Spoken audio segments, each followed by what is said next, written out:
Hey, what's up, everybody? I'm Reactor, and Quinn's currently out of town, so he's not going to be joining me. But today's article comes from NationalGeographic.com and says China legalizes rhino horn and tiger bone for medical purposes. Ah, so medical purposes. What's wrong with that? Medical purposes, though? Wait. The material have no proven medicinal value in humans, and conservationists call the move a major setback for wild populations.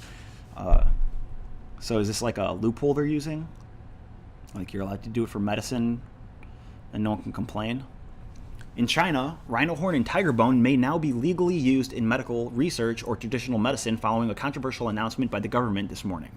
The animal specimens may be obtained only from farms, according to the announcement, but conservationists say this surprising move may open the floodgates for a surge in illegal activity and threaten vulnerable animal populations. So, by saying that you can raise the animals on a farm, what's going to happen is people, I guess, they think they're going to start poaching animals and claiming that they're from a farm. Sort of like with recreational cannabis in some states and then medicinal in another, you can still technically, illegally, buy it in the legal state and claim that you got it from a medical provider. Yeah, it's sort of like that. The move is very concerning, says Lee Henry, Director of Wildlife Policy at the World Wildlife Fund. Discerning what animals were obtained legally from farms rather than illegally from the wild would be incredibly difficult. So this decision would give cover to traffickers, she says. Yeah, that's what I was saying. Rhinos and tigers are both endangered in the wild and their trade is prohibited. WWF urgently calls on China to maintain the ban on tiger bone and rhino horn trade, which has been so critical in conserving these iconic species. This should be expanded to cover trade in all tiger parts and products, she says. Yeah, it's weird that they are doing this. China's action stands in sharp contrast to the country's move to combat poaching in recent years. The country has had a 25-year-old ban in place preventing the import or export of these products, and the World Federation of Chinese Medicine Societies, the official group that dictates what can be used in traditional medicine, also removed rhino horn and tiger bone from its list of products approved for use in patients, though the market still existed for them. 2 years ago, China also announced that it would close its domestic ivory market by the end of 2017, earning widespread praise. Conservation groups championed the move as a necessary step to help reduce ivory demand and tamp down poaching of African elephants.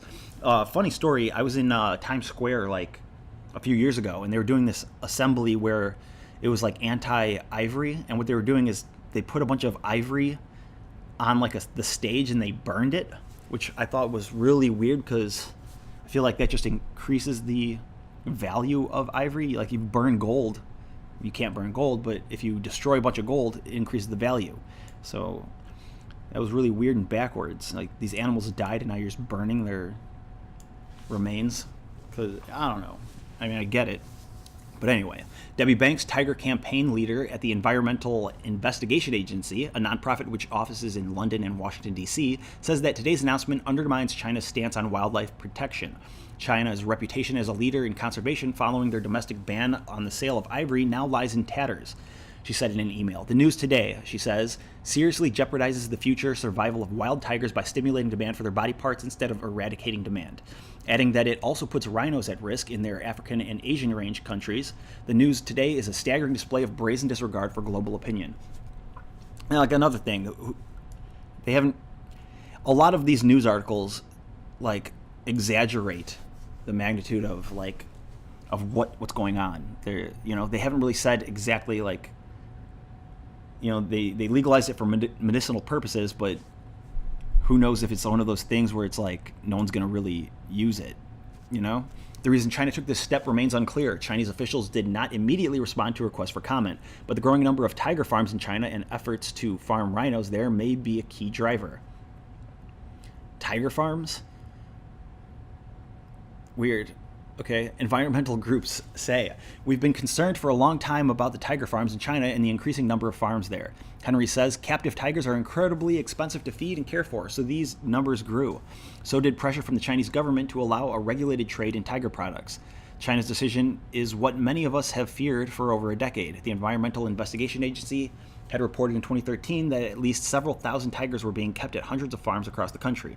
Moreover, China also has reportedly started importing rhinos for potential farming. Learn more when you need to know about tiger farms. Susan Lieberman, the Vice President for International Policy of the Wildlife Conservation Society, a New York-based nonprofit working on global conservation, also believes that the growing number of farmed tigers may be a major factor behind China's decision. The new legality of tiger bone and rhino horn use, she says, will be a major win for traffickers. You would want there to be a legal market to hide behind, she says. Without DNA tests of these products, there's no way to know if their source is a farm or the wild. So, I guess she said that. Rhino horn is made from keratin, a protein found in fingernail and hair, and the product is falsely said to help treat everything from cancer to gout when consumed in its powder form.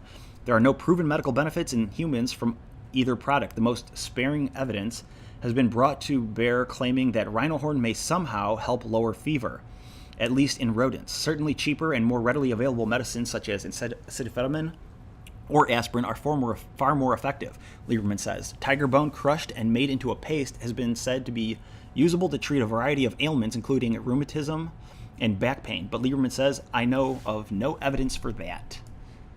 Yeah, that's it. So it's kind of weird if they're saying that there's all these tiger farms. And, like, we're not worried about cows going extinct if they have, it's sad that tigers would be farmed. It's sad that cows are being farmed.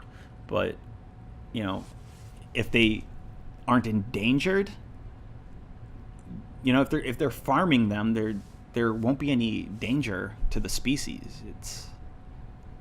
It's not that big of a deal. It's sad, animals dying, being farmed. Yes, that's very sad and unfortunate that they're going forward with this. But my opinion is, if they want to start tiger farms, that's good for tigers, in a way. It's horrible for tigers, but there will be more tigers, and then they'll be bred into something different than tigers, which will be a weird sort of food animal. That'd be really weird. I don't know, but that's it for the article. Let me know what you think. Do you agree with all this stuff?